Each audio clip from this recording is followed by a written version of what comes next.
जय हिंद। मैं विकास मिश्रा आप सब लोगों का स्वागत करता हूं जीके 4D चैनल पे। उम्मीद है आप सब अच्छे होंगे, सुरक्षित होंगे, अपना ख्याल भी रख रहे होंगे और पढ़ाई भी कर रहे होंगे। तो आज की क्लास की शुरुआत पहले के तरीके से एक मोटिवेशनल कोड के साथ करते हैं। तो आज जो मैंने कोड लिखा हुआ है पहले मैं उसको सुनाता हूं। मेहनत हर दिन लगातार होनी चाहिए, मेहनत हर दिन लगातार होनी चाहिए, भरपूर और वफादार होनी चाहिए। सफलता एक दिन मिलेगी जरूर, सफलता एक दिन मिलेगी जरूर, बस खुद से यही ललकार होनी चाहिए। तो इसका मतलब ये है कि जो हम लोग की सफलता है वो किस पर निर्भर है। हम मेहनत तो करें लेकिन उसका एक कंटिन्यूटी मेंटेन करके करें, है ना। और इस चीज़ पर हम भरोसा करें कि हमें सफलता एक दिन मिलेगी ज़रूर, है ना। तो इस तरीके से ये मेरा कोड है। तो हम देख रहे थे एशिया महाद्वीप को। एशिया महाद्वीप के बारे में हमने इसकी जितनी भी महत्वपूर्ण नदियाँ थी, एशिया महाद्वीप की जितनी भी महत्वपूर्ण नदियाँ थी वो सारी नदियाँ हमने देख ली थी, जिसमें आपकी आमूर नदी थी, है ना। इसके अलावा रूस की नदियाँ, रूस के बाद आपकी यहाँ क्या नाम है, चाइना की प्रमुख नदियाँ जिसमें यांगटिसिक्यांग नदी, हांगहो या पीली नदी, है ना। फिर इसके बाद यहाँ पे हमने देखी थी मेकोंग नदी जो कि आसियान देशों की सबसे महत्वपूर्ण नदी है, मेकोंग नदी। मेकोंग नदी हमने देखी थी। इसके बाद इरावती नदी देखी थी। फिर इसके बाद यहाँ पे हमने देखी थी आपकी ये अरल सागर में जो जल गिराने वाली नदियां हैं, प्रमुख नदियां सिर दरिया और आमू दरिया नदी हमने देखी थी, जो कि कहाँ पे अरल सागर में जाके अपना जल गिराती हैं। तो इस तरीके से हमने बहुत सी महत्वपूर्ण नदियां देखी। इसके अलावा हमने देखी यहाँ पे यूराल नदी भी देखी थी, है ना। तो इस तरीके से रूस में हमने नदी देखी थी ओब नदी, येनेशी नदी और लीना नदी, ये जो उत्तर की ओर प्रवाहित होती हुई जाके काला सागर में महत्वपूर्ण नदी है जो रूस की। और इसके बाद यांगटिसिक्यांग नदी के बारे में मैंने बताया था कि विश्व की तीसरी सबसे बड़ी नदी है। कैसी है? विश्व की तीसरी सबसे बड़ी नदी कौन सी नदी? यांगटिसिक्यांग नदी। तो इस तरीके से सारी नदियां हमने देखी थी।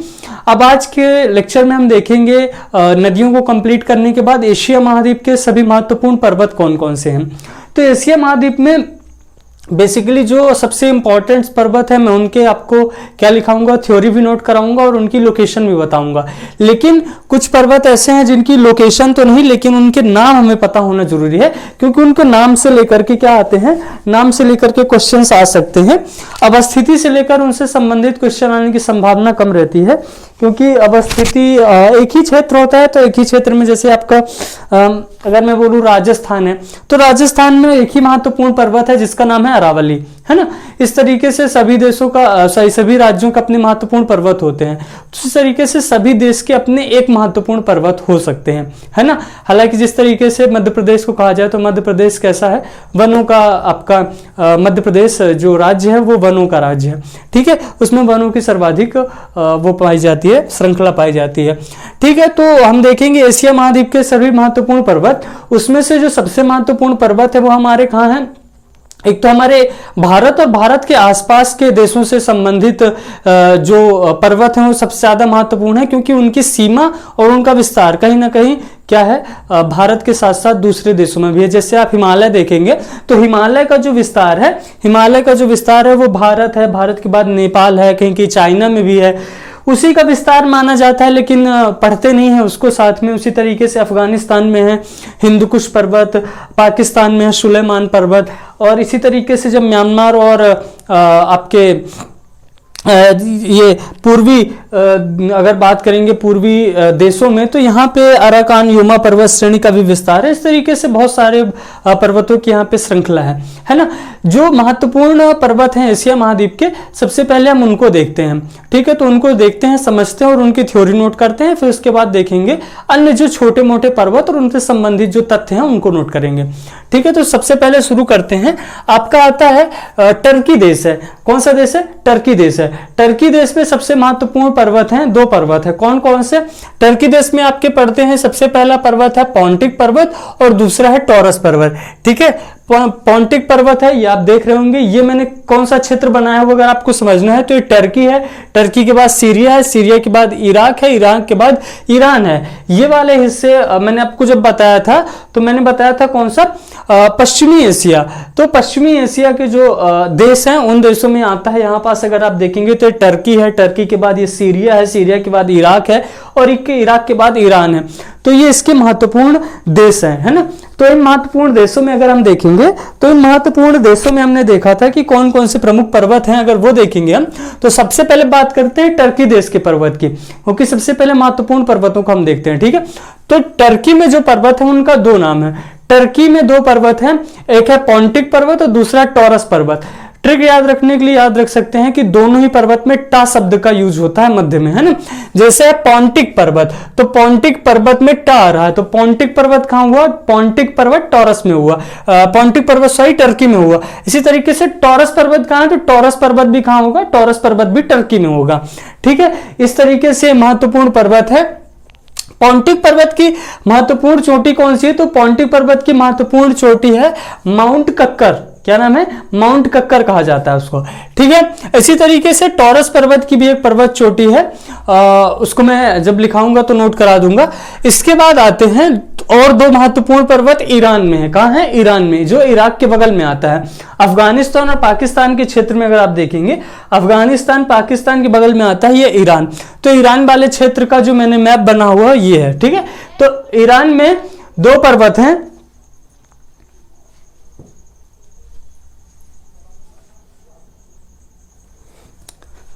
तो हम देख रहे थे ईरान के पर्वतों को। तो ईरान में जो सबसे महत्वपूर्ण पर्वत है वो कौन सा है, ईरान में भी दो पर्वत श्रृंखलाएं हैं, एक उत्तर की ओर है, एक दक्षिण की ओर है, ठीक है। दोनों को याद रखिएगा, एक उत्तर की ओर है, एक दक्षिण की ओर है। जो उत्तर की ओर पर्वत है उसे कहा जाता है एल्बुर्ज पर्वत। कौन सा पर्वत है, एल्बुर्ज पर्वत है। एल्बुर्ज पर्वत कहां है, ईरान में उत्तर की ओर है। और इसी के बगल में है दक्षिण में आ पाएंगे तो जिसका नाम है जाग्रोस पर्वत। तो एल्बुर्ज पर्वत है और जाग्रोस पर्वत है। इनकी खास बात यह है कि जो एल्बुर्ज पर्वत और जाग्रोस पर्वत है ये ईरान में स्थित है। कहां है, ईरान देश में स्थित है। खास बात यह है कि एल्बुर्ज पर्वत और जाग्रोस पर्वत दोनों में ही किस चीज की खेती की जाती है, ड्राई फ्रूट्स की खेती की जाती है। किसकी, ड्राई फ्रूट्स की खेती की जाती है। इसी तरीके से अफगानिस्तान का क्षेत्र है जहां पे अभी तालिबान का एक तरीके से कह सकते हैं शासन स्थापित हो चुका है। तो अफगानिस्तान के क्षेत्र में भी किसका उत्पादन होता है, ड्राई फ्रूट्स का उत्पादन किया जाता है। अफगानिस्तान में कौन सा पर्वत है, तो अफगानिस्तान में हिंदुकुश पर्वत है, ठीक है। इसी तरीके से पाकिस्तान में कौन सा है, तो पाकिस्तान में सुलेमान पर्वत है ना। तो ईरान में बात कर रहे थे, एल्बुर्ज पर्वत और जाग्रोस पर्वत है। एल्बुर्ज पर्वत की सर्वोच्च चोटी है देवमंद ज्वालामुखी। क्या नाम है, देवमंद ज्वालामुखी। उसी तरीके से एल्बुर्ज पर्वत के अगर हम पूर्वी छोर पे आएंगे तो पूर्वी छोर पे एक और ज्वालामुखी है जिसका नाम है कोह सुल्तान ज्वालामुखी। क्या नाम है, कोह सुल्तान ज्वालामुखी। तो पूछा जा सकता है कि एल्बुर्ज पर्वत पर कौन से दो ज्वालामुखी स्थित है, ठीक है, या निम्नलिखित में से कौन सा ज्वालामुखी एल्बुर्ज पर्वत पर स्थित है, ठीक है। तो दो ज्वालामुखी है, एक है देवमंद ज्वालामुखी, दूसरा है कोह सुल्तान ज्वालामुखी। जिसमें से जो देवमंद ज्वालामुखी वो सक्रिय ज्वालामुखी है और कोह सुल्तान जो ज्वालामुखी वो कैसा है, एक निष्क्रिय ज्वालामुखी है, ठीक है, या मृत ज्वालामुखी है। इसके बाद आते हैं जाग्रोस पर्वत। जाग्रोस पर्वत कहां स्थित है, जाग्रोस पर्वत आपके ईरान देश में स्थित है, दक्षिणी भाग में स्थित है। इसकी सर्वोच्च पर्वत चोटी का नाम है देना पर्वत चोटी। कौन सी पर्वत चोटी है, देना पर्वत चोटी। तो इस प्रकार से दोनों का नाम दे से आता है, देवमंद ज्वालामुखी और देना पर्वत चोटी। एल्बुर्ज पर्वत सर्वोच्च चोटी हो गई देवमंद ज्वालामुखी और जाग्रोस पर्वत की सर्वोच्च चोटी हो गई क्या, देना पर्वत चोटी, ठीक है। कौन सी है, देना पर्वत चोटी। इसके बाद ये मैंने भारत का मैप बनाया हुआ है, भारत के साथ साथ ये पाकिस्तान और अफगानिस्तान का क्षेत्र है। तो इसमें जो विस्तार अगर आप देखते हैं तो हिमालय पर्वत का विस्तार है। किसका विस्तार है, हिमालय पर्वत का विस्तार है। अगर इसका देखेंगे आप विस्तार कहां पास है, तो नेपाल है, नेपाल के बाद तिब्बत है, तिब्बत के साथ भारत है, भूटान और म्यांमार के क्षेत्र तक इसका विस्तार है। किसका, एक तरीके से हिमालय का। हिमालय में बेसिकली तीन पर्वत श्रृंखलाएं पढ़ते हैं हम, कौन कौन सी, वृहद हिमालय, सर्वोच्च वृहद हिमालय, सर्वोच्च हिमालय। वृहद हिमालय को ही सर्वोच्च हिमालय कहा जाता है। इसके बाद लघु हिमालय और उसके बाद शिवालिक हिमालय है। तो इसका बेसिकली केवल नाम याद रखिए। बाद में हम जब इंडियन जियोग्राफी पढ़ेंगे तो इंडियन जियोग्राफी में मैं आपको भारत के साथ साथ पाकिस्तान, अफगानिस्तान, नेपाल, भूटान, म्यांमार इन देशों में फैली हुई जो पर्वत श्रृंखलाएं हैं उनको मैं एक साथ डिटेल में थ्योरी लिखाते हुए इनको मैं एक्सप्लेन करूंगा, क्योंकि ये सबसे इंपॉर्टेंट टॉपिक होता है, यहाँ से हमेशा क्वेश्चन बनते ही रहते हैं। ठीक है, तो इसी तरीके से मैंने बता दिया, अफगानिस्तान में एक पर्वत है, नाम है हिंदुकुश पर्वत, और पाकिस्तान में एक पर्वत है जिसका नाम है सुलेमान पर्वत। यहीं पर दो दर्रे हैं, कौन सा, बोलन दर्रा और खैबर दर्रा। बोलन दर्रा वह दर्रा है जहां से कौन आया था, बाबर भारत आया था, है ना, यहीं पास स्थित है बोलन दर्रा और खैबर दर्रा। तो ये कहां के पर्वत हो गए, ये हो गए आपके पाकिस्तान के पर्वत। अफगानिस्तान के मैंने बताया हिंदुकुश पर्वत है। इस पर्वत श्रेणी और इसके आसपास के क्षेत्रों में किसका उत्पादन होता है, यहां पर भी ड्राई फ्रूट्स का उत्पादन होता है। जिस तरीके से एल्ब्रूस पर्वत और जाग्रोस पर्वत के मध्य में किसका उत्पादन होता है, ड्राई फ्रूट्स का उत्पादन किया जाता है। तो ये इनकी कुछ विशेषताएं हो गई। अब इनको करते हैं नोट, और उसके बाद आते हैं कुछ वन लाइनर फैक्ट के रूप में पर्वत के नाम और उनकी प्रमुख विशेषताएं और उनकी अवस्थिति किस देश में है, उनको नोट करते हैं। ठीक है,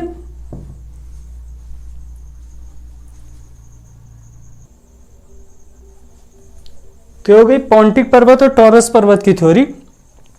पॉन्टिक पर्वत का विस्तार कहाँ है, टर्की के उत्तरी भाग में है ना। भाग से भी संबंधित क्वेश्चंस देखिए, क्वेश्चंस के पैटर्न या कथन और कारण में लिख करके आ सकते हैं ना कि इस पर्वत का विस्तार किस तरफ है। ठीक है, तो पॉन्टिक पर्वत का विस्तार टर्की के उत्तरी भाग में है। पॉन्टिक पर्वत की सर्वोच्च चोटी क्या है, तो पॉन्टिक पर्वत की सर्वोच्च चोटी मैंने बताई माउंट कक्कर है। इसके बाद है टॉरस पर्वत है। टॉरस पर्वत का विस्तार टर्की के दक्षिणी भाग में है। कहाँ है, टर्की के दक्षिणी भाग में। ये ऊपर वाला है पॉन्टिक पर्वत, नीचे वाला है टॉरस पर्वत। ठीक है, टॉरस पर्वत का जो विस्तार है टर्की के दक्षिणी भाग में है। इसकी सर्वोच्च चोटी है डेमरिकजिक। क्या है, डेमरिकजिक। ठीक है, तो ये इसकी सर्वोच्च चोटी है। अब आप इसको नोट कर लीजिए। इसके बाद देखते हैं ईरान के पर्वत और इसकी प्रमुख चोटियां। ठीक है, और इनकी जो थ्योरी है वो,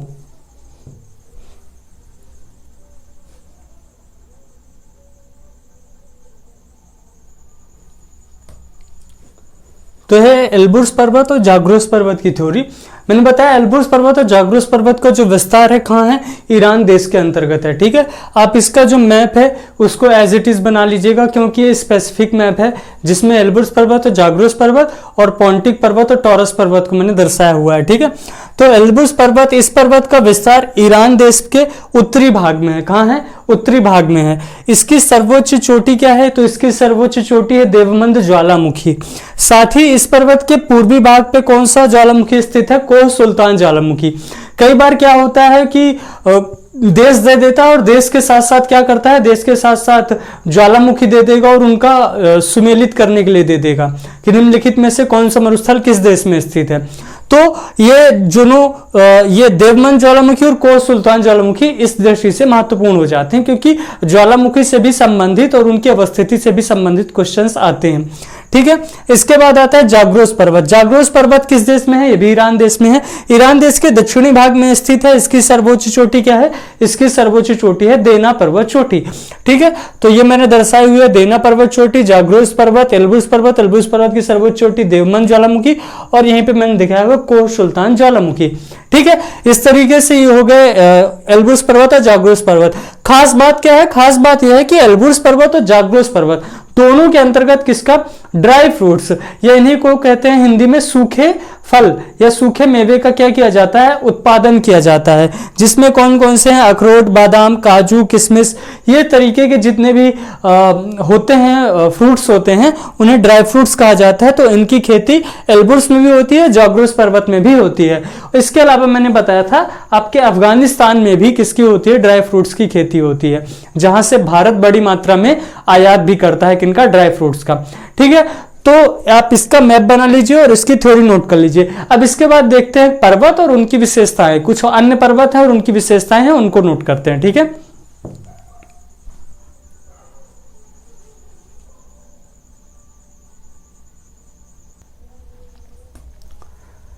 तो देखते हैं कुछ अन्य बचे हुए पर्वत जो एशिया महाद्वीप में ही स्थित हैं। ठीक है, तो सबसे पहले आता है आपका फ्यूजियामा पर्वत। कौन सा पर्वत है, फ्यूजियामा पर्वत। फ्यूजियामा एक पर्वत भी है और एक पर्वत चोटी भी है। क्यों, क्योंकि यह एक ज्वालामुखी है। क्या, फ्यूजियामा नाम का एक ज्वालामुखी भी है और उसी पे जो पर्वत बसा हुआ है, या कहें उसी पर्वत पे एक ज्वालामुखी बसा हुआ है। तो ये आता है आपका जापान। जापान है, जापान में एक पर्वत है, नाम है फ्यूजियामा पर्वत। तो इस पे नाम पे पर्वत भी है और ज्वालामुखी भी है। तो यदि पर्वत नाम से आएगा तो आपको पर्वत मान के चलना है, ज्वालामुखी मान के आएगा तो ज्वालामुखी मान के चलना है। ठीक है, तो फ्यूजियामा पर्वत जापान की सबसे ऊंची पर्वत चोटी या क्या है, यह एक ज्वालामुखी भी है। कहां का, जापान का।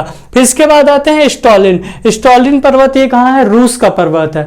रूस का सबसे ऊंचा पर्वत है कौन सा पर्वत, स्टॉलिन पर्वत। फिर इसके बाद आते हैं माउंट बाबा। माउंट बाबा कहां है, ये आपका इंडोनेशिया का क्षेत्र है। भारत का मैप जो आप देखेंगे तो भारत के मैप में दक्षिण पूर्वी क्षेत्र में आता है आपका इंडोनेशिया।